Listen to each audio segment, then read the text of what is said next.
go ahead and play a little bit here. Had a little bit of music playing. So I want to introduce here Martina Montgomery. I'm going to introduce her again. The music playing and stuff. Make sure everybody come in here. Let's see. Make sure you got the comments.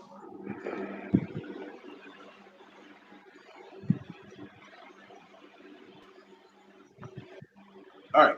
So I want to welcome everybody to the podcast, the P.S.A. podcast. And today we have a special guest with us. Woo! Her name is Martina Montgomery. And go ahead and let you go ahead and introduce yourself. I am Martina Montgomery. Um, my other page is Martina Knight. Also post model Martina Knight. I cut the last name. We all know why.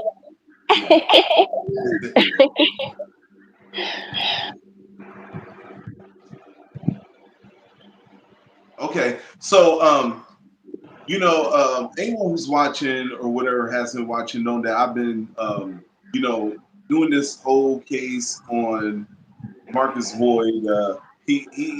Marcus Boyd, Marcus Schroeder, whichever name he goes by, depending on the day of the week.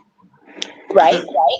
About him, saying that he's an autism activist, I've known him personally. I've shared already some of my thoughts and everything like that, as far as his situation personally goes and whatnot. So I got Martina here. She is, what we want to say? Do you want to say ex-wife? I'm his ex-wife. Okay, I the can say ex-wife. that very well. Thank you, Jesus. The ex-wife And of Marcus Boyd. So, I brought her on the platform so not only people can see, because a lot of people that Marcus make contact, I'm gonna just add this and then I'm gonna let you go ahead. A lot of people say, or he has set the narrative of, him being cyberbullied, and I guess it's just me, like it's a one man attack and all this other stuff. It's more than what I may have shared or whatnot like that. There's other people. There's other people. And Martina Montgomery's gonna share a story with us and tell us her experience. Go ahead and let you take the floor. Let me ask, and let's start off like this. Where did you meet Marcus? where did I meet Marcus? Yeah, like when, where, how? I met Marcus in 2013 on Plenty of Fish. Pretty much one of the sites that he goes on to meet everybody. um, now that I'm an ex, I can kind of realize that. But I met him at 2013, probably about 3 or 4 months after a car accident that I had. Um, about 3 or 4 months after the car accident, I had broke my leg, so I was kind of like stuck in the house, bored, bored in the house. That I'm in the house bored. So out on the site, because at that time I was going through not only the car accident, but I want to say about 6 months before that I had a miscarriage. That really did a number on me. Because after that, they told me I would never have kids. So it really, bothered me. Um, so when I met Marcus, we did talk for a while before we actually met. Um, and I think it was the time where I was talking to him, that I believe he was living with his cousin at the time in Virginia. And we were talking, and it was something going on with his voice, or something that was going on where it seemed like his voice was like getting squeaky, so to speak. And I'm like, what? Like, what's going on? Because I went to school for massage, so I kind of know what's going on. And I'm like, I think you need to go to the hospital. And he was like, no, I'm good. I'm not. I don't do that type of thing. Type of situation. I'm like, I think it's best you go because something is not right. I'm just gonna put a rag over my face. I'll be fine. Well, that night, his cousin had came down and seen him on the ground and had passed out. And so they Hold took on, him to the hospital. hold on. Let me cut you off one moment. Are you by some electronic? There's a couple people saying that you have an echo. Just that's what I was talking about, that lagging. Oh, the lagging. Oh, okay. Yeah, it's like an echo type of situation. Okay. So look, if you're in the comments, if you hear echo or whatever, probably when I do the playback, if it's on YouTube, you'll probably hear it because there's not really much we can do. I'm not gonna Right. stop her right now. I got her where I want her. So we're gonna keep on going. We're gonna keep going. We're gonna keep going. I'm sorry if it's an echo. I don't know what to tell you, but I for do right now, apologize about that not to too, be guys. rude, not to be rude, but just for like right now. All right, go ahead. I'm sorry. Yes, so his cousin had took him to the hospital, and they had found out that his throat had closed up. And so it was like, if you wouldn't have been here, type of situation, you might not have, if you didn't come, you might not have made it.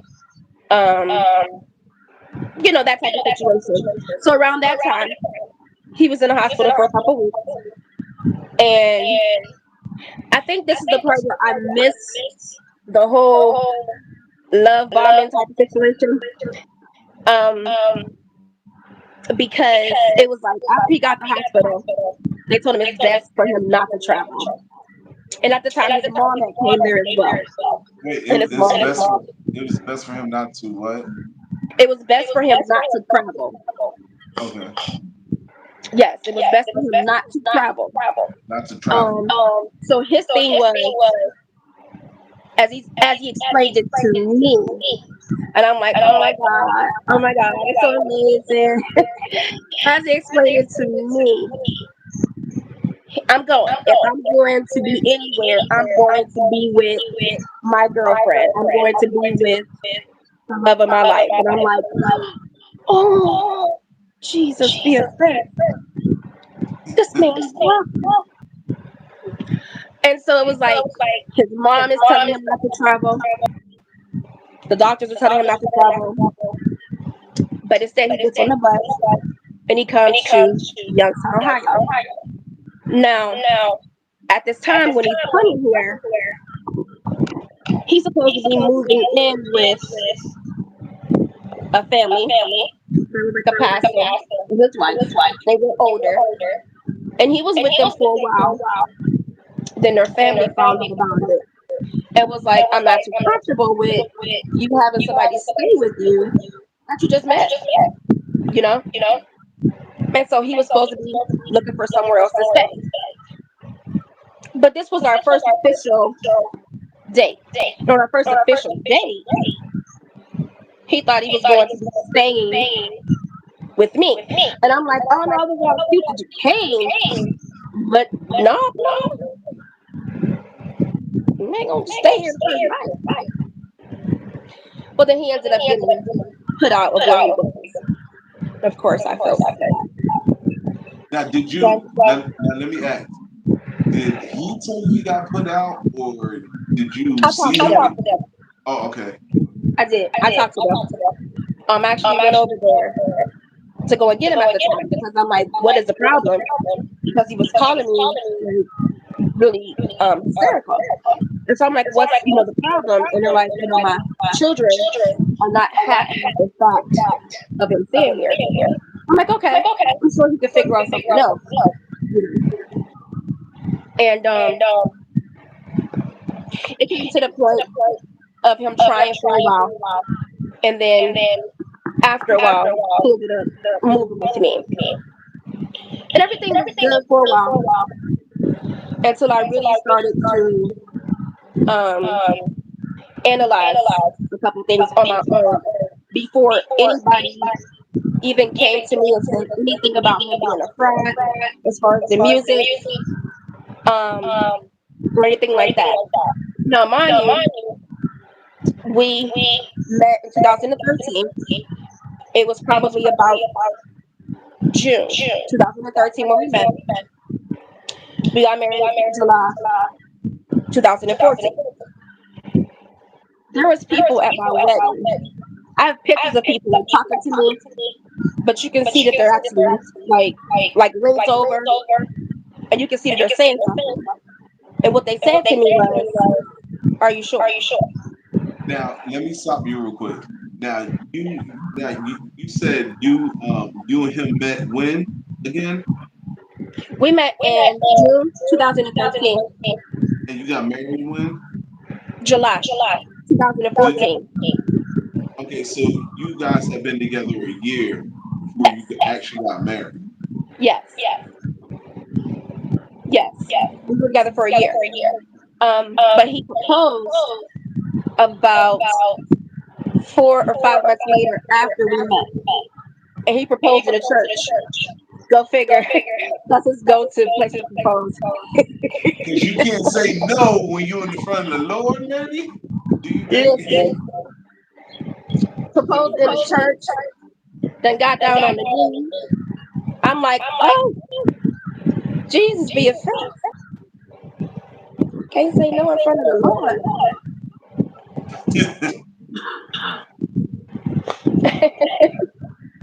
But I mean, it wasn't always bad. Did you feel When like it was? Did you feel like, not to cut you off? Did you feel like because you was in church, you were pressured to say yes? I don't so much feel like I was pressured to say yes because it wasn't my first marriage. So I don't feel like I was so much pressured to say yes. I felt like at the time I had feelings for Marcus. I wasn't head over heels. To be honest, I really wasn't head over heels. I had feelings for him. I had love for him. And I know a lot of people are going to be like, "What the freak? How that happen?" Because it's like I had love for him, genuine love for him, but I wasn't in love with him. And I know I'm gonna catch a lot of stuff about that, and I really don't care because at this point, it's about my story, it's about my healing, and it's about moving on. I do like, I do feel like way before I left, we probably should have left because I started to really feel like, what the heck am I doing?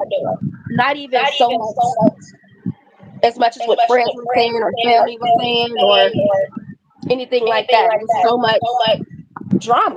It was so much mess with like people calling him a fraud. And I'm like, I don't get it because I had him make a beat in front of me. I don't get it. Well, here what he did was he put up this little demo program. I found out later. Put up this demo program with his little gray background and little up and down switches. And played this beat. And he did it in front of me and my cousin Clayton. Played this beat and was moving his fingers on the keys on the computer keyboard laptop like he was playing a beat.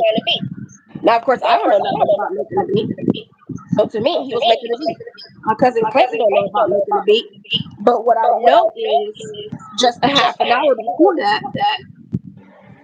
him, I, and my child are in a studio where they locked the door behind us.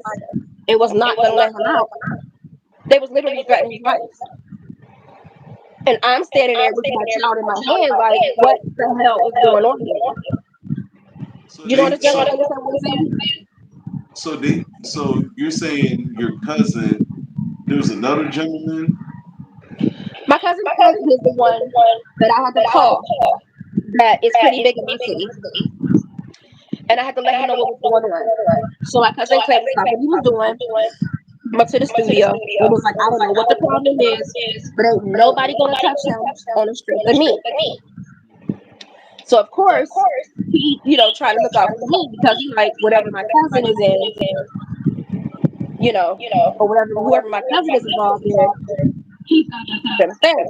So we immediately came back home. It was like, you're gonna make a beat in front of us because this makes no sense. Like they literally wanted him to make a beat in front of them. And there's so many men standing around, even though some were young, some were older, the man who owned the shop. I'm not going to disrespect them by calling them little boys or anything because they were standing up for what they believe in. Like these are people who actually make beats. So they're like, how are you going to come into this city and try to say you make beats and you don't, and you trying to steal money. So when he made the beat, quote unquote, made the beat in front of myself and my cousin Clayton, we're thinking everything is cool. Then he meets up with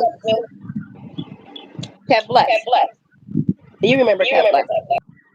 Yeah, He meets up I'm with familiar with you. Yeah, I'm familiar with the conversation. Yes. right. Took Kev under his wing. Kev was going through a lot at that time, as far as streets, as far as battling with things with himself. Um, just really like, and this, he said it, so I'm not spilling anything that is not out there. But he was battling, things with himself. And me and Marcus had met a young lady that was his mom. Let's say that. I was helping in this program that was called YNDC, where they were cleaning up houses to get them ready for the actual place or the actual program to rehab these places and to be able to resell these houses to low income people to give them another chance at home ownership type of situation. So we met his mom through that. Of course, he tells her, like he tells everybody, the script. He makes beats. Um, 7 time at that time it was 4-time award winner. Music producer and composer. He makes 18 different genres. Plays, I believe Now, at have that you time it was 8 different have instruments. you ever seen him play an instrument? No, You know, he said he played 12, I eight think. different instruments. You never seen him play a piano or drums or anything? No, no. The only Nope. thing he had is that laptop. That's it. So maybe do you all right, so do you think like sometimes when he says certain things, it's like let me give you an example. Like if Patty LaBelle's in the room and I don't know she's in the room, I by accident go into the room because I'm a janitor in the studio or something. And I step in there by accident or something like that, realize who it is, and I get kicked out, the door gets shut on me or whatever. Like, is he the type to say like he would probably take a situation? He put a million or 100 on 10. Like, when he say like he instead of bumping into her in the room, he probably would say he worked with her or did more than what happened. Here's the thing that I can say about that. He mentioned a long time ago, and this, of course, is before all this research has came out about him not making the beat. I mean, not doing a song for Lil Wayne and all that stuff like that. That's been his claim to fame before about doing a song with Lil Wayne and Shorty Caesar and things like that. Um, that's been his claim to fame before I came along. So that I don't know. When we were together, I know he never met Shirley other than looking her up on YouTube, and we might listen to her on Other than Sunday looking while her we're up on cleaning. YouTube, I'm sorry, you said other than looking her up on YouTube. That's all I say. Is just look her up on YouTube, and we might play her song while we cleaning. That's about as far as we go. The one thing I don't understand is when he actually meets somebody, and why this person may not be so significant to him, but when he actually meets a person that's some stature or that held some stature at some point in time, why he never mentions that he actually met that person? Because I was with him when he met Bone Crusher, when he was actually performing. At that time, when he said was his beats, turned out there was somebody else's beats. But he was actually, I got a picture of him standing right next to Bone Crusher. Why not mention somebody that you've actually met? I mean, not that I can, but at the end of the day, I think why it bothers me so much about the whole fraudulent part about the beats Because I've called him out in 2018 when I left him in 2017 when I caught him downloading beats off of SoundCloud with my own 2 eyes, taking my son to the bathroom because I was potty training him at the time. We were in Atlanta in that one little bedroom, and he's standing there at the edge of the bed downloading beats. And of course, at that time, he was on the computer for a long time. And you know, women is like, "Yeah, what you over there doing? You quiet. You better not be talking to anybody else." You know. So I'm up time for you to go to the potty time. You know, get the potty train. So I go around and I look, and I'm like, wow, you actually doing what they said that you were doing. Like you're actually downloading beats off of SoundCloud. Exactly what they said you were doing. Because mind you, the story with Kev Bless, how that ended was we ended up having to leave Kev Bless at the studio because it was late and I had a baby with me at the time. I didn't expect to be there that late. I'm like, listen, I'm not trying to be mean or rude, but we have to go. Because it was probably about 11 something at night, and I still got my son out, a baby. So Device said, I got no problem with that. I'll take him home. So that's when Device and Kev got to talking. Kev showed Device some of his beats. And the beats was, and Device was like, those are not his beats. That was the second person who called him out as being a fraud before we even left to go to Atlanta. And it was like shortly after that, he pushed the issue of going to Atlanta. It was supposed to be a better opportunity for him, better opportunity for me, as far as what I was doing, my modeling, my acting, things like that. So I kind of jumped on board. But I definitely should not have. But either way, it was meant to go to Atlanta because that's when I found him doing exactly what they said he was doing. And the reason why it makes me so upset, because a lot of people will say, why do you care? The reason why I care is because I put so much weight into him when he was here in Youngstown with me. I put so much weight into him being a part of what I was doing. Whether it was, the foundation that we both created together, Hands of Love Foundation. I'm going to get that man credit when credit is due. He got the mindset to do it. He just too lazy about it because he want to take the easy way out. We started the foundation for the homeless. That was amazing. I'm getting ready to start that back up. I'm not dropping that. But even back here, it's like a stain. When you mention me, they still mention that. I don't want to be attached to that. And like I tell them, I admit that I fell for it. I admit, like the rest of the people, I drank the Kool-Aid. But I only drank a half Kool-Aid. Because when I finally realized it, I left. Before I could be, drowned down into more of the bullcrap. And that's why I say surviving a narcissist. Because he absolutely did not care who he took down with him. Do you think go ahead, I'm sorry. The part that really irritates me is when I finally came back here and had to move my stuff in my house, and I had my cousins helping me move stuff into my house. I found the beats. He gave my nephew beats. The reason why it was a big commotion in the parking lot of our reception is because my nephew was trying to come in there and fight him because he found out the beats that he gave him was a fraud. That was so many years ago. But nobody wanted to tell me because they quote unquote thought I was so happy. Because I put that fake face on. Not even that. I found out the day that we moved to Atlanta, and he don't even know this because I never told him because I could care less to tell him.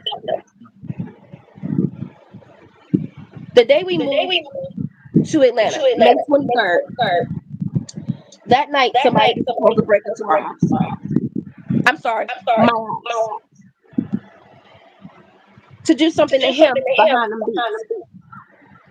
Me and my child was in the house. That's why I'm always praying over my house. That's why I'm always praying over my child.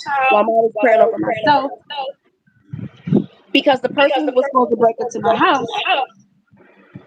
their studio burned up. And they to this day still don't know how. So to me, that was nothing but God covering me, covering my child, covering my home, and everything. He You actually, go ahead. he said to me when I left him, the word he said to me was, "It ain't like you got nothing to go back to. You lost your house." Joke's on you, boo. I'm still sitting in it. Did And did these guys go ahead. ever suspect that Marcus might have burnt down their studio or had something to do with it? No, we weren't in town. Oh, he wasn't in town. We weren't in town. When they tried to when someone tried to break into your home, he wasn't there at that time as well. They were the word was that they were breaking into our house that night. Nobody knew that we were leaving. So it's not like it was out there that, oh, we're leaving May 23rd. We just happened to leave May 23rd. We were supposed to leave that weekend, and we happened to leave. We had all our stuff packed. Wasn't no need to stay here. We were driving to Atlanta all those hours. So we felt we might as well get a early start. All right. So when you first got to Atlanta, like were you did he already like were you guys like staying in a hotel there or were you guys already had a place like an apartment there? Oh, so it was all supposed to be set up to the house that we were supposed to be in. And this is where I feel like a lot of people are like, and I admit I was.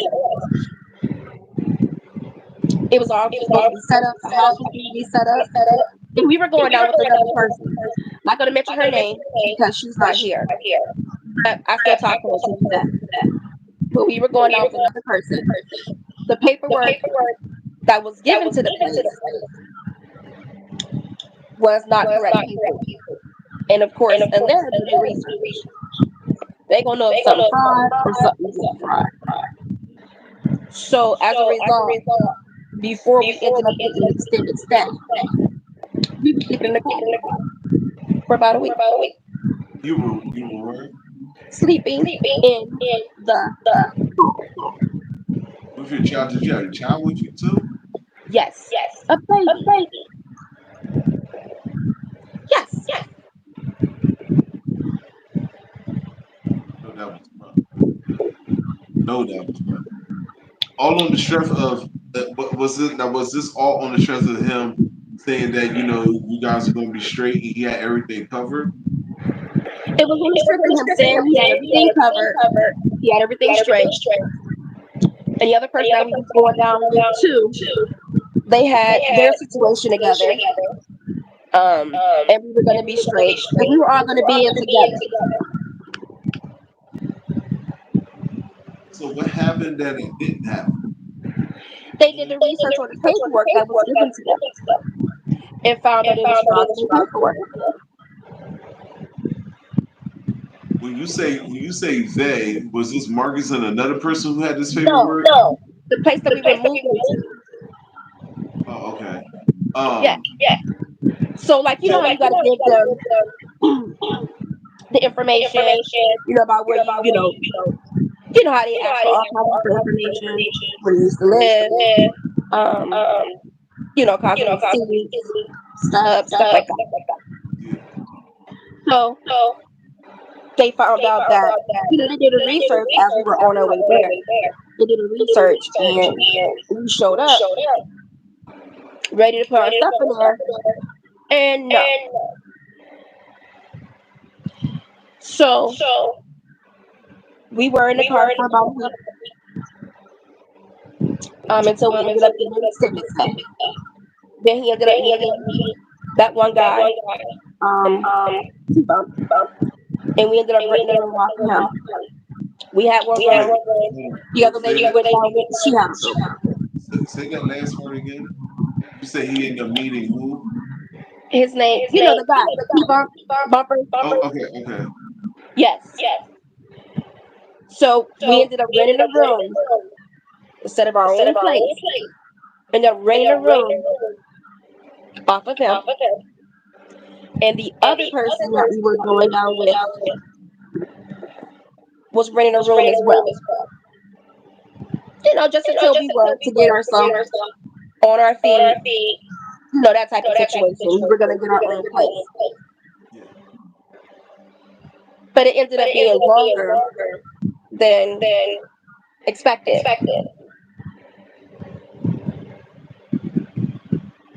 So with now I know Marcus mentioned that he let Social Security.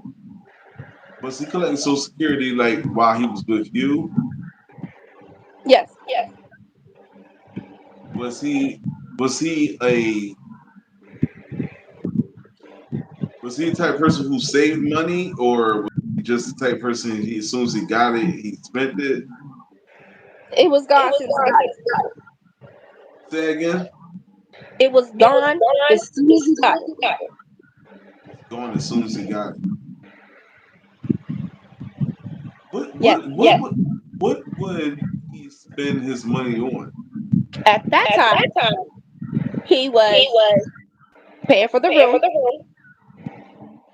paying for the part of the utilities. Um, of course, getting the things we needed for the baby. And then whatever he had left, he would be buying jewelry. And I'm not gonna mention where. Don't you even go there with me. Because you don't do it. Don't do it. Listen, all I'm gonna say is this. That's a lot of jewelry. That's a lot of jewelry for someone. I guess he said. Oh, I guess when he had an interview with his cousin. He said he was paying $25 for rent. I guess at one time, you know, to be spending your money on jewelry. I mean, he got a lot of jewelry. Well, see, the thing is this. That might have been where he was there. Where we were at, it wasn't no $25. He was paying almost $200 just for the room. Right. But that's for the room. Yeah, that was just for the room. And then, plus the half of the utilities and all those different things like that. So it wasn't just $25. So a good chunk of it was already gone. And then at that time, of course, I was finding work down there as well. So while I was out finding work, he would be there, taking care of my child. Did he ever get into your money wanting do you ever cut into your money wanting things that you probably didn't need at the time? I think. He might have mentioned some things, but I tend to get the at times when I hear things I don't want to hear, and it ain't gonna happen. Like it would be times like when I would go out and work, and then it was even at one point in time where I say things really got to the point where I was about ready to go. I was secretly planning my escape, as they call it.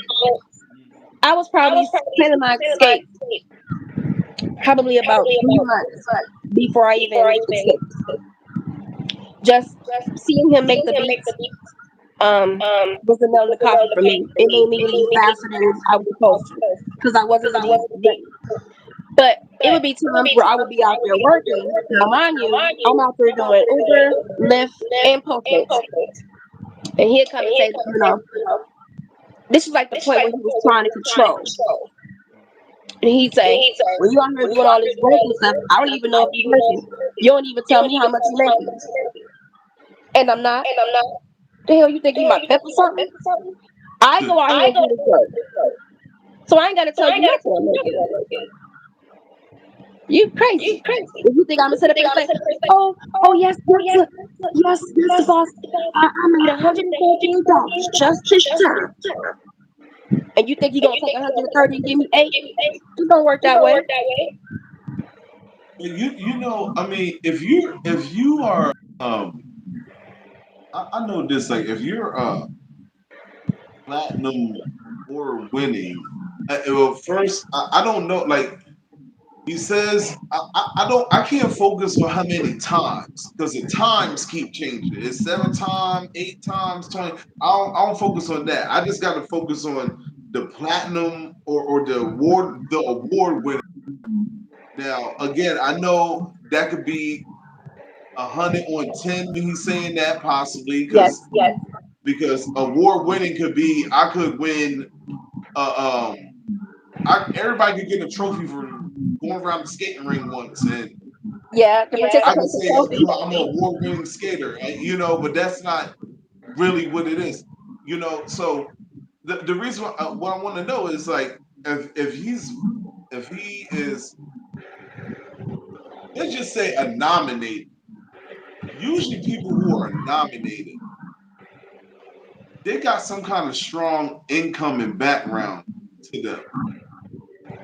Would you agree? Say it again. Say the last part. I said someone who's like Grammy nominated for anything, they're more probably someone who probably is already maybe financially and socially established. Right. Like you don't have to win the award, no, but like I mean, look at Samuel Jackson, he got nominated for something. Then because he didn't win, don't mean he was broke, didn't have nowhere to go or something like that, or was financially struggling. He just didn't win an award. Right. So with him, so with Marcus and being with you and being a nominated or award winning, did you ever think it was kind of awkward that he would even have he may have financial problems or something like that? Well, see, the thing was before he started the award winning, nominated, Grammy this, Grammy that, this, that, and the other, it was always just that he made the song and that he gave beats and things like that. But the stories changed over the years. But while we were together before we went to Atlanta, it was always just about he made the song, Little Way, wrote the song for Little Way, um, little not Little Caesar, Jesus, I must be hungry. Jesus, I want some crazy. Um, that he gave the beats to Shorty Caesar, um, Dwelle. Even he never mixes it anymore. But I believe it's where's the guy that's in London? The black guy that's in London. Is it Eric Robinson? Is it an actor or? He's a singer. It's a black singer that's in London. I believe it's Eric Robinson. I may not be 100% on that, so y'all don't quote me. Look it up. But he said that was his brother, and he said he had his brother. Listen, this is a love bomb thing. He said he had his brother make a song for me, right? So he played this song, and I'm like, baby, I was just so tickled. I'm like, baby, listen, right? He saw how that just kind of like made me just like so happy. So he started making songs, writing like rapping. Now, of course, it was to the beats that at the time I thought was his. I don't know whether they were. But as far as him rapping, I give him that. He actually took the time to write the raps. So I give him that. He actually wrote. So there's multiple songs that he's actually singing about his wife, Martina. that he's never been married to, as he claims now to tell everybody that he's never been married before this person he's with now. Um, I have the songs in my hard drive if you need it. Even to the song, even a song that he made 6 days before he went to be a Christian hip hop artist. Christian hip hop artist Marcus Boyd. So about 6 days before that, we were in Atlanta as well, and he wanted to make this song called Moosefoot. Now, I ain't gonna go into the details, but I'm pretty sure you know where I'm going. Hold on. You said you want to make a song called Moosefoot. Moosefoot? Moosefoot. So you know, like camel toe. Yeah, that's what Yeah, camel toe for the little girl. yeah. Moosefoot is big girl. Right, that's what I think. So he is making a song, and he wanted me to put something on the song as well. And he was trying to explain to me what he wanted me to do. And I'm like, dude, just move. I got this. Like, you forgot who you talking to. Unfortunately, I'm used to faking it. She didn't know that. Anyway, so went in there, did my part of the song, and he plans on putting the song out. 6 days later, I guess he was not feeling like being a secular artist anymore. And so he wanted to go to Christian hip hop. And so his first song was I Pray For You. And so when he did I Pray For You, he asked me to do a part on there. And so I did the poem. That's at the beginning of I Pray For You. And he had he did that in Columbus. And he had a guy named Frankie B come all the way from Youngstown to do the hook, to do one of the parts of the hook on there. So we had Frankie do one part, and someone he called his sister in Columbus do another part. So that's when he started with the Christian hip hop artists. Then he went to taking that back and forth to Atlanta and here with Christian hip hop artists. But a lot of people weren't really feeling his style of rap, so to speak. They said that he kind of did it offbeat, so to speak. So I guess he didn't go far with that because of that. But I give him that credit that he actually took the time to sit down and write this. I mean, he had notebooks and notebooks of raps. So he got the mind to do it if he actually takes the time to actually put the work into it himself. Versus being a fraud. Now, there was something that he mentioned in an interview. He mentioned in an interview with his cousin. You know, I thought it was kind of, I don't know. I'm not going to say what I think, but he had mentioned something about him questioning if the child that you two had together was his. About being promiscuous, about him seeing you being promiscuous, turkey baster stuff. Like what was that all that? What was all that about? So I'm gonna break it down. The whole situation was Marcus had came to me probably about 6 months after we got married, and he had suggested watching me perform with other people, and I'm like, no, because that's not really something you want to do with me. I'm not that one that you want to do that with, because you're not gonna like it.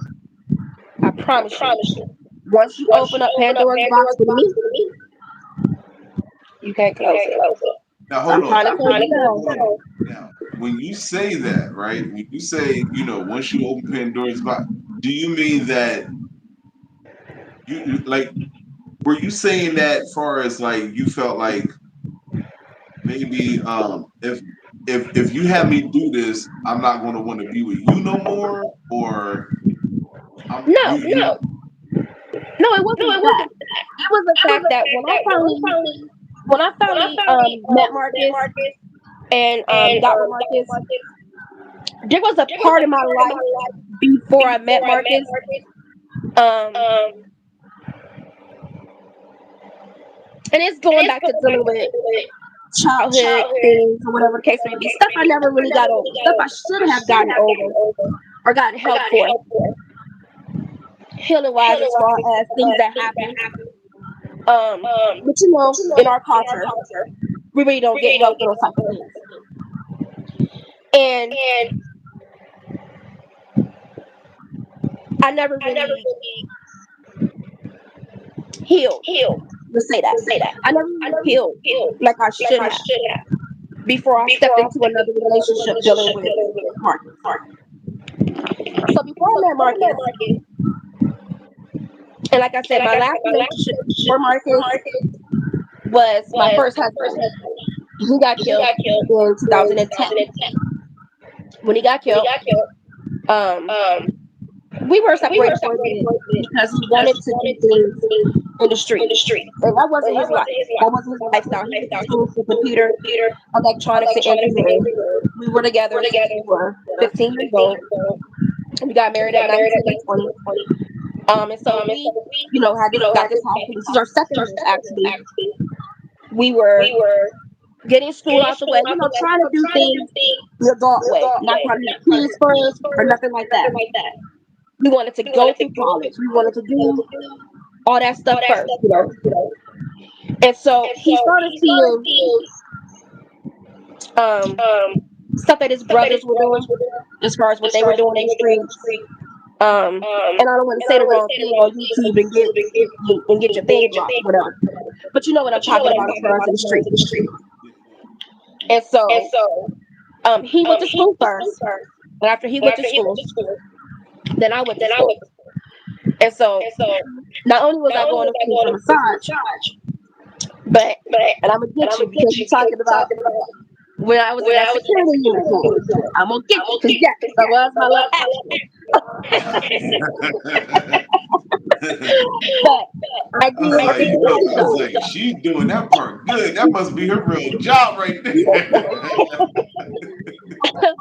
So I was working security because being that I went to school for massage, I could do security like late and still be able to get schooling in, studies in, all that stuff.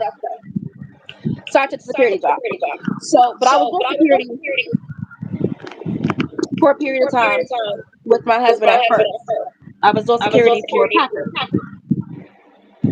And he wanted to do it in the street. He wanted to be like his brothers. His brothers, having multiple women, getting all that money, what they made, what he made in a week, they made in a day type of situation. So I'm like, you gotta make a choice because, I can't have that around here. So he made a choice to go out there. And he was gone for about a year, almost 2 years. And so we finally decided that we were going to get back together. And this was end of December, January. So the end of 2009, 2010. And I'm like, listen, if you're going to do that, you can get rid of the stuff you're doing in the street, get rid of the apartment, people you're dealing with, hold on, y'all. So we're done. So you need to get the job back. So he was supposed to start work January 4th, 2010. He got killed January 2nd. And it really devastated me because, of course, that right there, I can honestly say is just about the only man that I really only love. I could be honest and say that. Like, that man was everything to me. Like I I, absolutely I can still to this understand. day Yeah. still think about him. His birthday's coming up soon too. So I think about him often. And I can't say I appreciate Marcus for some time. Like he would on the day that he got killed, we would go down to where his ashes are and he would get balloons and we would let off the balloons for Dean. He even mentioned Dean, or he would let me mention Dean in his song. So I appreciate him for that part. But I can't honestly say that Dean was pretty much the only man I really liked. But after I lost Dean, I lost it. Man, I'm talking, I didn't care about nothing. I didn't care what I did. I didn't care nothing. Let's just say that. After a period of time, when I got pregnant with my daughter that I lost, it kind of humbled me. It kind of set me down. Because when I lost her, I turned away from God. Because I'm like, how can you bless me with this child and then take it away? And then they told me that's the only time that I could have had a child. So I turned away from God. Shortly after, I got into the car accident. And the paramedic told me, I don't know why I'm telling you this, but do you know if you were pregnant, you have to choose between you and your child. It was right then and there that I knew I was being too big for my britches. I was rushing God.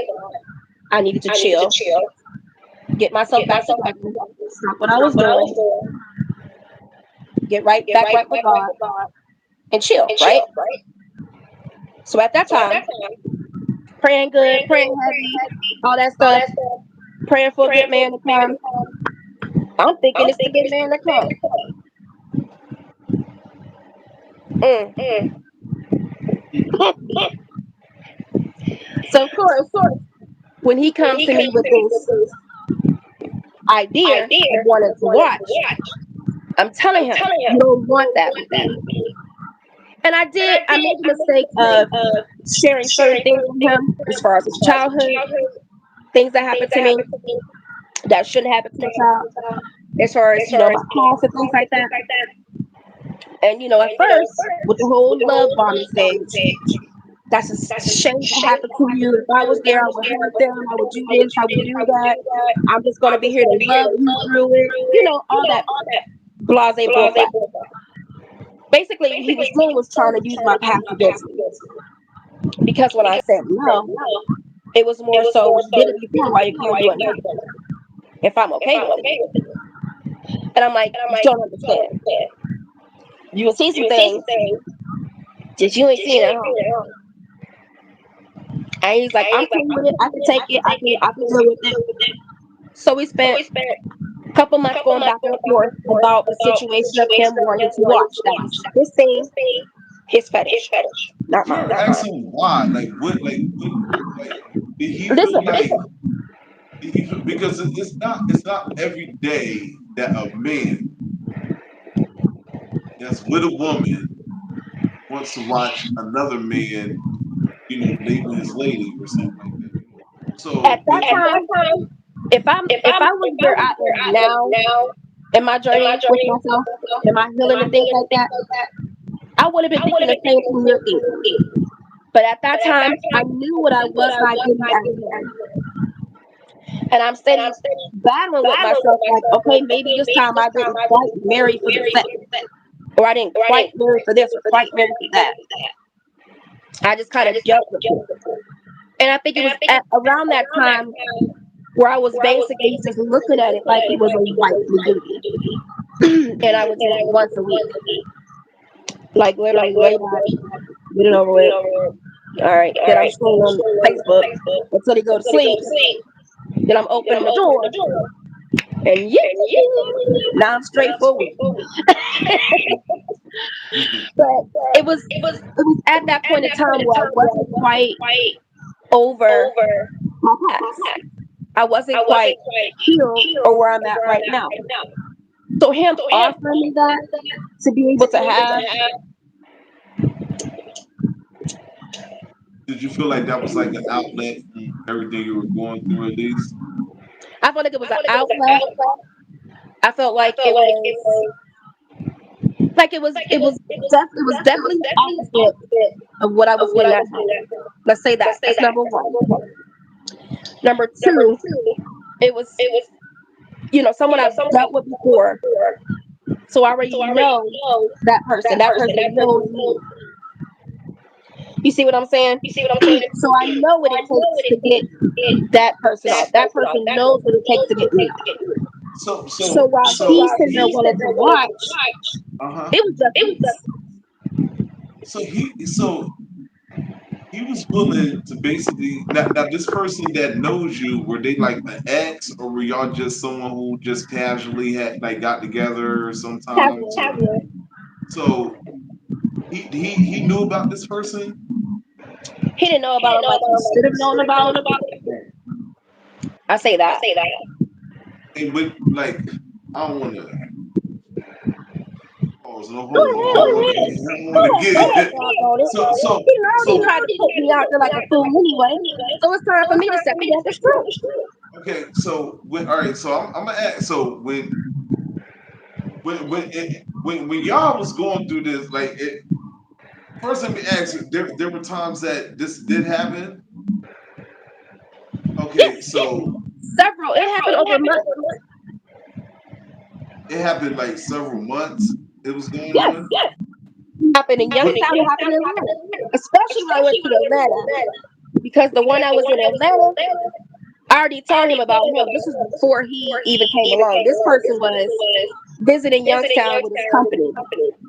And we ended up hooking up a couple times. Baby.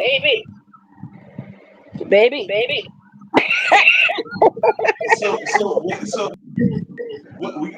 what I should be asking on the other side is, when you go to these guys and you tell them this is what you want, or this is something that your husband into, I mean, are they like, how do they look at you, or like are they like, get the fuck out of here, you bullshitting, So or it's several of them that was like, the f- is you into? And I'm like, listen, you already know the deal. I care less about this right at that situation. You already know what we did and what we do. And they like, I mean, I get that part. That part right there make me want to, go ahead and jump. But it's just the fact that I can't do it. I can't perform in front of a dude. And they would ask me, is he gay? And I'm like, he like, why would he? He got you. You, of all people. Why would he want to watch somebody else do it? that's I'm what I'm looking at trying. them like, you worried about the wrong thing. You remember what we did? And they like, I know, but I can't. Yeah, I mean, a lot of men can, unless, I mean, Right. in my opinion, unless that man is, I mean, living I'll say another like type of alternative lifestyle or something like that, that you might be And hiding or something. it wasn't that. It was more so like, because you can tell that they were actually like having a hard time dealing with it because they're trying to perform, they're trying to do their thing, but there's something they at the same time I mean, is a they want motherfucker to like this, perform. like sitting there just like staring like the whole So time, he's like or sitting there linked up, huh? sitting up there linked up watching, linked up When enjoying, they linked up, like in the chair linked up, or like in he's the sitting bed, in the chair. like linked back, chilling. Up, you hear me? Up, like how your Pleasing stomach himself? meets Like, your leg. is he like pleasing himself when he's watching, or No, he just sitting there just watching? yes, yes. And so at the time, like I said, at the time where I knew what I was not getting at home. And a lot of people are like, why go through that instead of just leaving? And like I said, at that point in time, this is before we even had a child. I Once mean, I got pregnant, I stopped everything. when you guys had this, like when these things would go on, right? Was there? Like, did he have sex with you like after? It would be right after that. No. So I mean, and I know where you're going. So it wasn't that easy. It No, was what? it wasn't that. I know where you're going. It wasn't like as soon as I'm done there, he wants to like. I don't know how to say it without YouTube. You know. Like I know how to say it. Like once he saw what he saw, he was aroused to want to be in action next with you. No. Not maybe a meeting next. No, not like that. But I mean like that same No. day or No. No.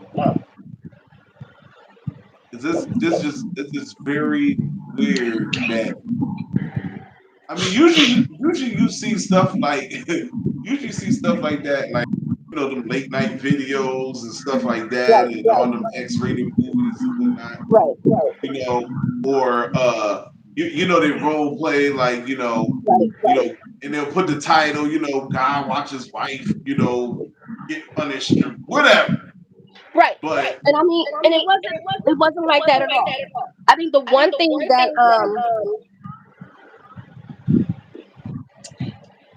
I can't really tell you where his mindset was or what he got from it. I can only tell you what I got from it. Because it would be times where he would try to request the same person again. Like when we went to Atlanta, he wanted me to call Atlanta dude again. And I'm looking at him like, all right, now hold up. Now what's going on over here? Why you gonna see certain people over? And I'm like, it started to get to the point where it was just weird. And I'm like, I'm getting ready to be over it. Like you done turned my situation that my little thing I'm getting out of it. You didn't turn it out. yeah, And I mean, I because really hate that I did that because there were times that I didn't know that he actually took pictures. And when I left him and he knew I was done with him, this is the narcissist part of him. He took those pictures and sent them to my mom, my dad, my sisters, my brothers, associates that I dealt with on Facebook. He thought that it was going to make them look at me different because at that time his family didn't mess with him. So he thought my people would not mess with me.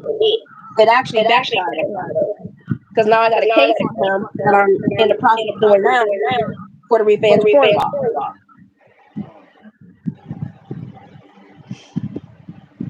But even so much of that, when it came to that situation, there were times where he would be upset because he didn't see how I performed with that person, and then when it came to perform with him, I was total opposite.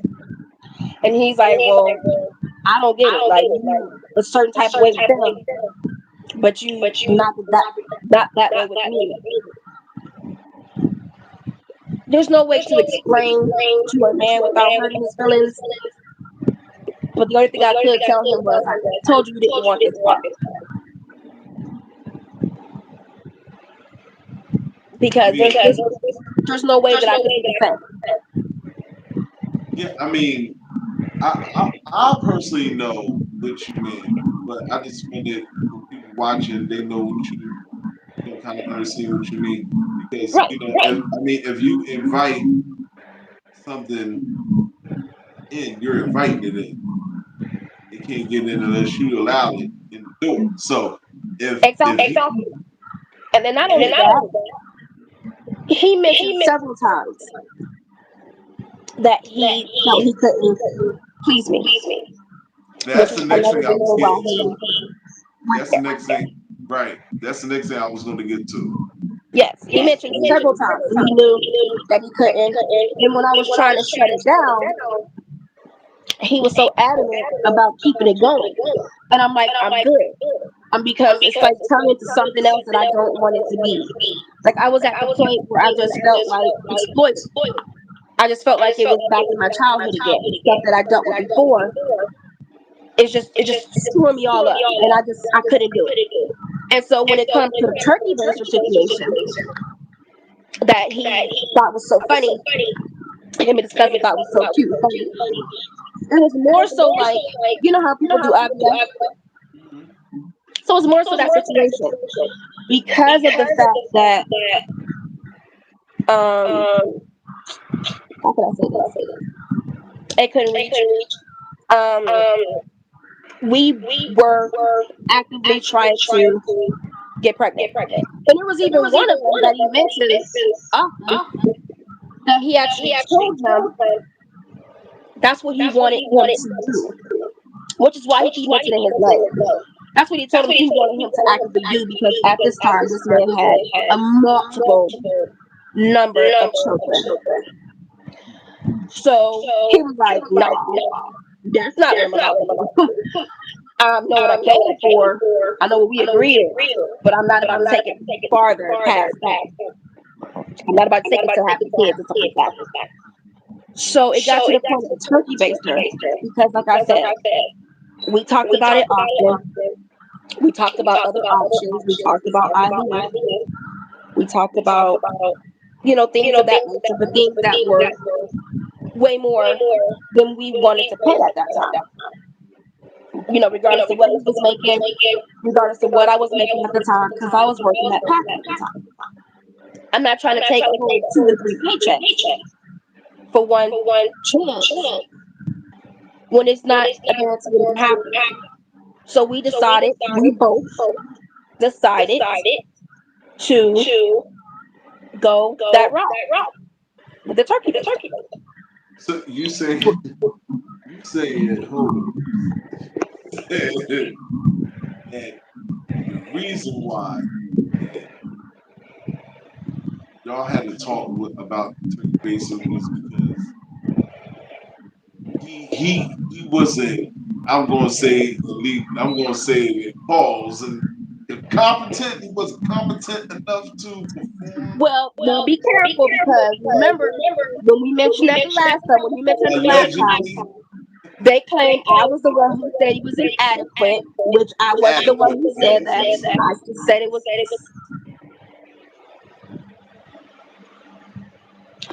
So therefore, because there was a problem with the connectivity of the situation, okay. we decided to do it that way. Several times, mind you, we did it that way, not just once. Several times. When he actually actively, I didn't take it from him. I didn't lay him down, hold his hands back, and get it in the cup myself. Okay? So while we talking about it, like it's such a joke between him and his cousin, you have no issue of knowing what we were dealing with as a couple at that time trying to conceive to have a child. Because like I said, I was already told that it's a significant chance that I may not be able to have children ever. So to have my child was a big miracle. So while they found it funny and while they want to laugh and things like that, people do it all the time. They just pay $2, $3, $4, $5,000 to do it at one time for one try. And then when that doesn't work, they go pay $3, $4, $5,000 again for one more try. So with the situation with trying to get pregnant and then him inviting other people into you guys' personal bedroom or personal life or whatnot. There was actually about a month in between when I stopped that and when we got pregnant. So Now, go ahead. I've been to school. You've been to school. I guess we're the only ones that have been to school. But it ain't gonna It ain't gonna sit up in there for a month. Not to mention, I was protected with those ones. Yeah, but I mean, it's the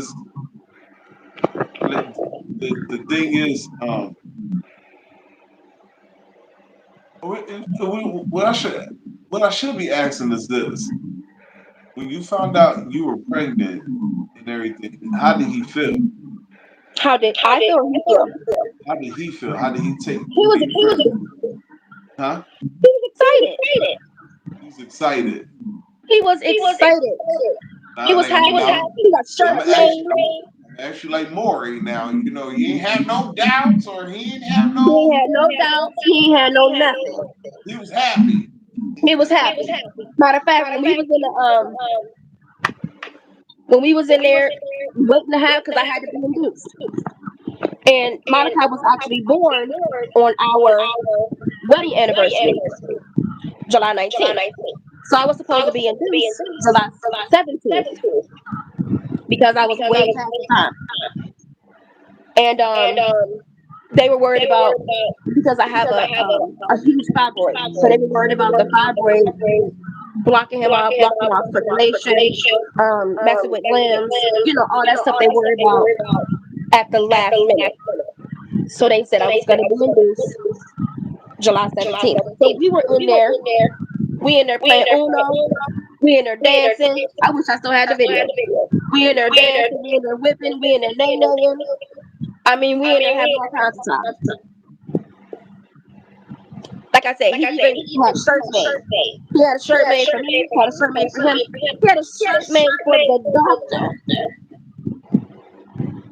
I got Malachi on top of it. Had the arrows, like the triangles going down. And on the back it said Dr. Capone. He had a black segment made and a white segment. He had Malachi the model onesie made. All kinds of stuff made. So this whole he's not mine didn't come into play until about a year ago. Like a year ago. About a year ago, year and a half ago, when he started getting with all these different females. Then they want to, blow up and say it and talk, say whatever they want to say. Then he want to, while he's with them, he's not his. But then he's texting me, I want to step up, I want to be a father, I'm ready to stop playing games, I'm about to step up, I'm about to send money, I'm sending $100, that's all I can afford. And then when I don't respond the way he wants me to respond, all of a sudden I'm a bee, I'm a slut, I'm this, that, and the other. That's why I don't do it. That's why I let his family take care of Malachi. Has And I don't ask him for nothing. he sent you any type of Say it again. Has he sent you any type of financial help since you two been separated? No. Nope. But if he has No, I take that back. I take that back. Because I'm not going to lie on you. I want to say back in 2018. No, 19. He sent some clothes for Malachi. He did send him an iPhone, which I'm glad I did never set it up. Because the way he liked to hack people's accounts and things like that, he would have been, Malachi would have been all that. He would have been a CEO of one of them companies messing with him. And he sent $100, maybe, at one point in time, where he promised to send us $100 a month. But I think he might have sent $100 that year. If anything, his family does help out. Did you ever think about suing him for financial support? I did. Until he threatened, until he not threatened, but until he wished death on my son. When he wished death on my son a couple years back, and to this day, he claims he never said it. But I still talk to the person. Say it again. He wish death on your child. Yes. Yes, it was about 2020. Um, and he kept wanting me to send Malachi down there with him. Why would I do that? That doesn't make sense. You haven't been around him. He hasn't seen you. No FaceTime, no nothing. He doesn't even know who you are. But I'm supposed to send my child way to, at that time, Arizona,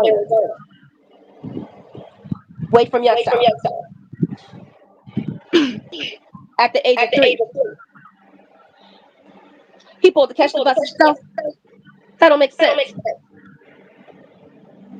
You didn't make an effort, put in an effort to talk to him, FaceTime him, all that stuff.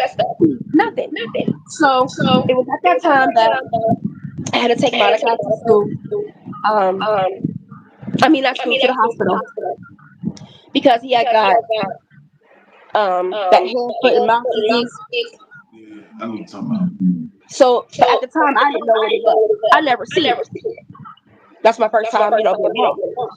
So I had to take him up there, and so I'm reaching out to people. Plus, it was messing with his, because it got in his mouth, and because he has asthma, it was messing with his throat, messing with his breathing. So I had to take him, and he was in the hospital for a while. So the one person that I was telling about it, telling him to pray about it, pray for him, they ended up mentioning it to him about him being sick. He like, good. I hope God take him away from me. She won't let him come see me. If I can't see him, or if I can't be around him, then she don't deserve to be around him either. You not dumb like that? The hell? Exactly. That's what I'm dealing with. That's crazy. Exactly. So several people have asked me that, and I'm looking into, at this point, filing the charges, not the charges, but filing for the support, Yeah. but not being able to have. And it sounds sad. It might sound sad to some people, or it might sound bad to some people. But I know what I deal with him. As far as a text message, I can have to have him blocked. He had to send me a long message calling me out my name, calling me a slut, calling me this, that, and the other. Years later. Now this is 2003. This was just last month. Still to this day, calling me out my name, this, that, and the other. Through somebody else, because he's blocked. He's supposed to be engaged though. Yeah. Engaged, married. We go back and forth with that too. This is just crazy. This is crazy. I mean, you know, you going through all these different things with him and whatnot, and you seen him. And correct me if I'm wrong. You've seen him. Have you seen him like lie to somebody else about something, like about autism? Like saying, I don't know, like let's deal with this first. Let me ask about this first. Have you ever been or seen him at an event or heard of him taking money from anybody for being like a speaker for autism or anything like that? Not when I was with him. And you gotta remember, when we were together, he never mentioned nothing about being autistic. Never. He didn't start talking about having autism and being autistic until he started doing interviews in 2019, is when he did one of his first interviews about having autism. And I'm like, where did that come from? Like, that's And you said crazy. he's been an autism activist for 6 years now. How? 20, 21, 22, 23. So that would mean like he's saying he's been an autism activist even before he met you, or right around the time that he began meeting you, I guess. If you look at That's why I say it's so good to do research because Yeah. he loves to be on YouTube. He loves to be on Facebook. He loves to be on TikTok. Heck, I think he about to have his own platform come out pretty soon. He loved to perform so much. That's why I tell people, don't take my word for it. Do your research. Especially this whole situation with his mother having 22 kids. Where? Do your research. He Does this did a documentary. Wait a minute. Remember that documentary that he did? That he had married changed to Boyd Legacy after he got started being called out for fraud. But that one was made in 2017 in Atlanta, where he started in front of Grady Hospital. And he mentions within the first 10 seconds that he is one of 6 kids. Never once in that documentary mentioned autism. Never once in any of his documentaries before that anything about autism. Everything was about him being a producer, award winning. You know, you already know what's up, y'all. Y'all know who this is. Award winning, 7-time award winning super producer, Marcus Game Face Good. Ain't that the script? script? That's you know. So nothing was ever mentioned about autism. Right. So I can't say nothing about autism because he literally never mentioned anything about autism until after Yeah, 2019. it is funny now that you mention it because yeah, he don't say nothing at all that whole day about being autistic. Now, Exactly. what shocked None of me these too is videos yeah, and like all these videos that are coming out now about the medication that he's talking about that they gave him, which is again, people do your research. that's what I But did. there's I did my and yes, I was like, I'm not even talking to you. I'm talking to other people oh who yeah, listen and I watching or know. whatever or may watch. Do your research on the medication. Do your research on the medication. Just on that alone. Number one, and I'm sure you know, half of the medication that he mentions is not even given to anybody that's autistic. That's one. Number two, the amount of medication that he said that they gave him 1,000 milligrams of this. Come on, people. I never understood why nobody doubled back and said, you know, that number seems fudge or it seems high. I do like we mentioned this before, like when we've had a conversation before, but I do know that if he not sure of something, he'll filibuster with like a joke or Yes. I don't know, He'll you say, know what I'm saying? I mean, he'll, I just did he'll it say, like he does the he'll say head shake things of thing. that nature. Right. You know, the filibuster. They call them filibusters, Yeah, I where call you him say something filibuster. to fill a spot. Where he'll be like it was one that he was talking to a lady, and I'm like, it's so obvious. And she was asking him about the amount of kids that his mom had. And he was like, I mean, my mom had 22, her mom had 24, no, I'll take that back. My mom had 22, my grandmother had 24, my great grandmother had 26, my two aunts had 14 apiece. I mean, then he started doing that with the head, doing that like back and forth. And so she had asked him a question that if it's the truth, you would answer. I forget what she asked him, but he said, "Don't give me the line." And Yeah, she was like I like, don't. "Oh, okay." That You means remember you that? lying. That means you're He said, lying. don't get me the line," because she asked him a question like, I think she asked him, "In what number?" I think she asked him, "In what number were you Out of all when those she was kids, talking about?" He said, "Man, don't get me the line." you would know what number you are, whether you're 20, the 22nd, the 9th, the 3rd, or the Not to, 1st. not to mention, let's talk about the comment section where he was talking about the 22 kids, and someone had mentioned 22 with a bunch of question marks, and someone had mentioned he's not autistic. But then we start backpedaling after they realized it kind of messed them up. Yeah, because I mean, I don't know, like it's like he'll say something on camera, then he'll backpedal, but it's like you can't backpedal what you said on camera. And then, Exactly. and then, let me ask you this. This is a good question. Have you ever met his mother or his father? I met his mother. How does she feel about him?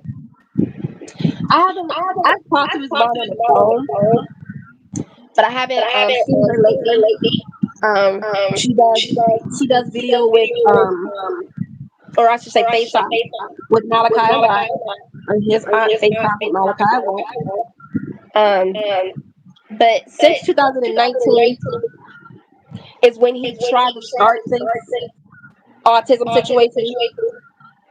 I think he was staying with her at the time, and I think that, and I, because I'm getting third party, fourth party information, so I don't want to say I'm 100% sure.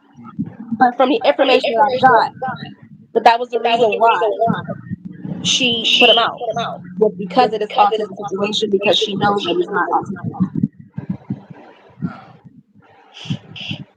Because So that's if when he anybody, moved into Arizona, when he called to apologize to a certain person that we both know, for because he fell out with her for a period of time from something that he did. He said, apologized to her, so he ended up moving with her for a while in Arizona. With her and her husband, was there for a while, and a situation came up there. I don't want to speak too much about it online, because like again, that was personal information that was given. It was a situation that was there where he wished death on my son, which I don't receive it, by the way. It was also there that an allegation of abuse happened.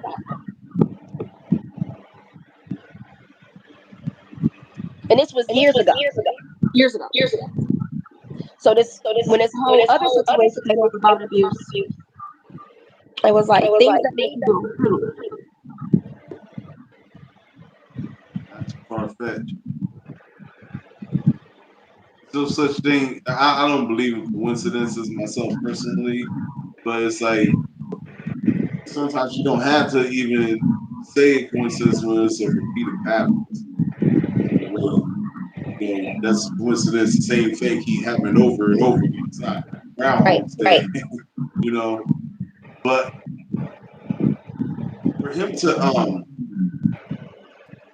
put you through all these different things. I mean, the being locked in the studio, um, the other people in the bedroom, the making, the stealing of the beats and all that other stuff. Was there ever a point where he was like on any kind of recreational drugs? Him or me? Him. I mean, there was at one point in time where we might have like smoked together. But that was a long time ago, and it was something I really wanted to do with him again because of the way he did it. But that was it. We mean the way he did it.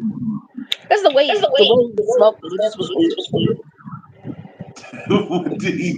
If you don't mind me Why are you picking on me? that's what I'm saying. Because you So said it. it'd be like,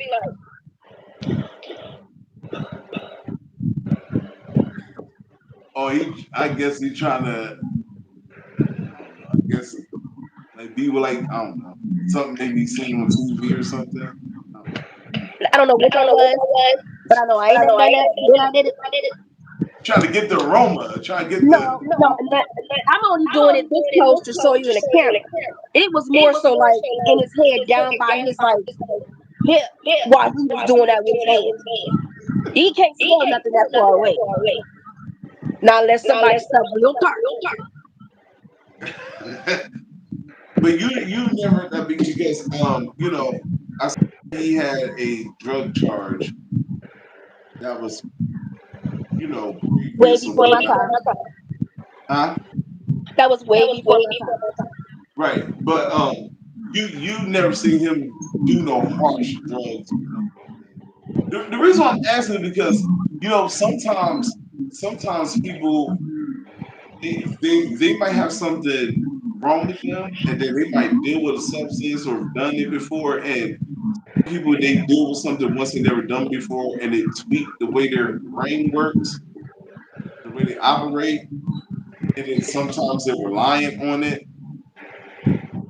I wasn't with him all the time. Again, when I was working, when I was here in Youngstown at the time, I was working at Hutton, and I worked 6 p.m. to 6 a.m. There were times that he had his friend come over, the one that you have recently been acquainted with, um, Yeah, Mr. I want to threaten everybody, where he would have him come over, and so I don't know what they were doing, if they were doing anything. I remember at a point in time where he thought he was going to have him stay in my place, and it didn't work that way. Don't take the bag out. Don't bring the bag inside. We're gonna put that back in the car, and we're gonna take you down here, take a little ride. We're gonna drop you off. They can help you out better than I can. Cause I'll be damned if I let anybody just live up on me like that. I mean, does he follow him everywhere he go? You know what? I don't know. Like, does Marcus come scope the place out once he I don't. gets That I don't know. his foundation of scamming in? You know, That I don't know. I don't believe that he followed him to Arizona when he was in Arizona for a period of time. I don't believe that he followed him to Michigan. He was in Michigan for a period of time. I don't quite know, honestly, all the places that Marcus has been since I left in 2017. I honestly don't care because at this point in time, I'm on such a whole different level. And that's why I was saying surviving a narcissist, because just dealing with some of the things that I dealt with Marcus, I honestly believe if I would have stayed the course like I planned to, like to love him through everything and to be there for him and to accept everything, if I would have been that person, I probably would have been jacked up out here myself. Just looking at some of the people who talk about how they dealt with narcissists and things that they have been through and the time that it's taken them to heal from dealing with a narcissist, I feel like I'm blessed because it could have been so much worse that I left when I did because I didn't fall for the bull crap completely. I fell for it at first. I admit, hi, I'm Martina. I fell for the bull crap. But once I realized what it was, I made the conscious decision to leave.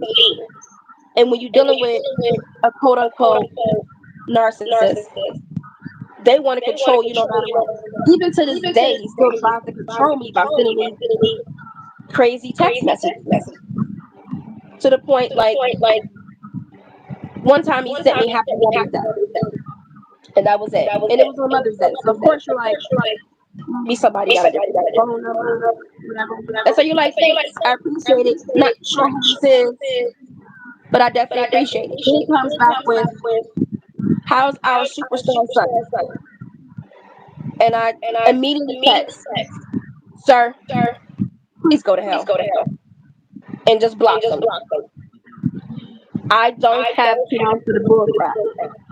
I'm not going to let him come back in my life where I'm at. I'm at a point where I'm healing.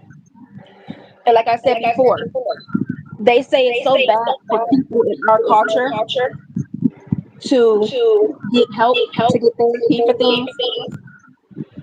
It's not. It's so people like to get therapy with dealing with people like this, or getting therapy for things that happened in your childhood. Getting therapy for grief. When I lost my husband, it's okay, and I'm not gonna let anybody tell me different. Because I'm learning through this process myself. Something I should have done, like I said, a long time ago. And I can't question God as to why I had to meet Marcus when I met him, or why I even had to meet him. There's some reason, of course, why he was in my life. Whether it's for my son, whatever it is. But that's a process that's done. It's a process that's over. And I'm so happy that it Good. is. Should be. You'll come a Because I'm lot. like, I'm on to other things. I'm dealing with my hair growth oil. I'm dealing with that right now. Crown growth serum. I'm in the process of writing a book about my life. Um, of course, my son was like, "Oh, you look good." I'm gonna write a book. The Adventures of Superhero Monica. But just dealing with things that are positive. That's good. And I'm And you pretty should sure never. I'm gonna get some text messages from a different number of him trying to mention things I talked about on here. That's why I only speak the truth. At the end of the day, I wish him the best. I hope he changes, especially for his new situation. Um, because I've seen a couple things that were sent to me um, by other people where she does not look happy at all. And it's too soon. It's too soon for her. Hey, look, listen. I do what I can on my end. I tried. I mean, the Kool-Aid that he has is some kind of sugar in it where it's strong. It's I mean, strong. It's that stuff potent. is. It's potent. And right now, I mean, I don't know. Like I've done all I could do as far as warning and everything like that with her. Because anything beyond that, then will probably just me doing too much. Because it's like you've seen, I told you, you heard. It's your decision now. It's on you. You got two children. You know, there's nothing more else I can do. Then it would just be me just basically harassing you to keep on telling you, hey, this over and over and over again. You got to make the choice yourself.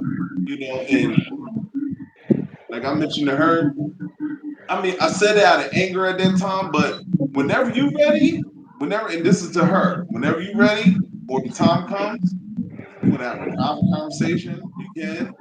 Or if you want to tell your story, you can too, because I guarantee you will come to me or someone else soon, if you haven't already, about what's going on with him. I mean, he has her doing everything, working, holding the camera, this, that, and the third. He got children involved and this, that, and the third. You're lying about something. You sit up here. I mean, when I talked to Lux on the phone, Lux said something to me. It was so funny. He was like, if we go to court, what if I would go to court with him with this and I lose? Like he got so many people convinced and nobody doing research like that.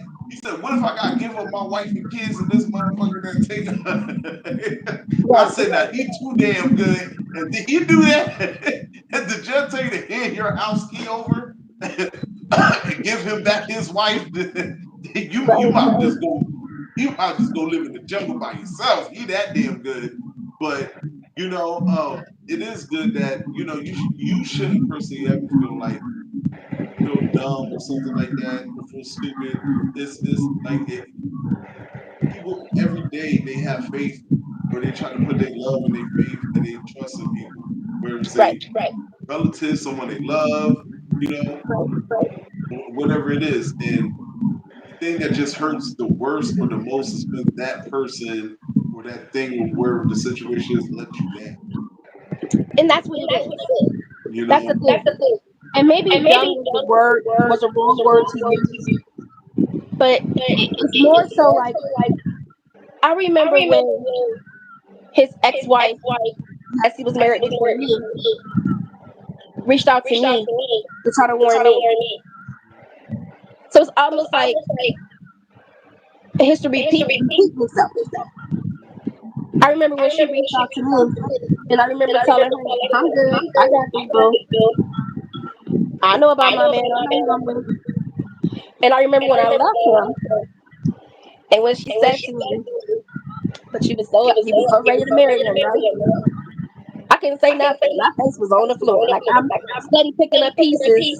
I'm like, wait, is that makeup? Or no, that's a piece of my face. Let me get that back on there. Well, she said to me back in 2018, I'll never forget it. But you were so ready to marry me, right? I mean, Because trust she me. I knew mean, the same way that we're warning his future now. right. It hurt. I mean, I'm gonna say this, and then if you want, we can like wrap it. But I'm gonna let you say what you want to say last, and then we'll wrap it up. But you know, God will put things right in front of you to see, not only for you to see for yourself, but also so I feel like so you can feel the experience that God feels with us as well. Because I mean, the good Lord tried to warn us about a lot of things. Right. And the thing that really like really hurts out of all of it is when you know someone or something you care about so much going into something, you can't do nothing but Right. sit there and just watch them go through the hurt. Just Right. watch them go through it because they don't believe it. They're in it too far already, and you just gotta be strong enough at the end of that all to be able to embrace that person and hug them, you know, Exactly. even afterward. That's the hardest part. That's the hardest part. When I see that woman, when I see her kids and stuff, those kids I Right. hear that your kids have autism, your kids had the same kind of condition. It's just like this motherfucker, he used everything he's seen as leverage to get in your home. Right. And they keep lying and keep doing the shit and keep doing it, even to this day. Like you about to let a producer, whether she a big time, small time, medium time, whatever she is, you about to let somebody make a whole story you know is a lie. And it don't bother you. It don't fuck with your head at all. I don't get it. That's crazy to me. Yeah. And like I said, I think that's the whole narcissistic part of it. Yes, that is the Especially because it's like, narcissistic part. I say, That's when I can say when I left him, like there's things that you can look back on. When I finally said I was done, I left him, and again, I was in the car with my child for a couple days until his cousins found out, and then they had us come to her house so that we wouldn't be out there in the cold, even though it was Atlanta at that time. It was so cold. And there was one night where it was like before I left, he didn't want me to leave. Was trying to get me to stay, right? And then there was one night where home electricity was off, so it was cold in the house. So I drove back there against my better wishes, but I drove back there and was like, "Look, I just need to bring Malachi in so we won't be in the cold."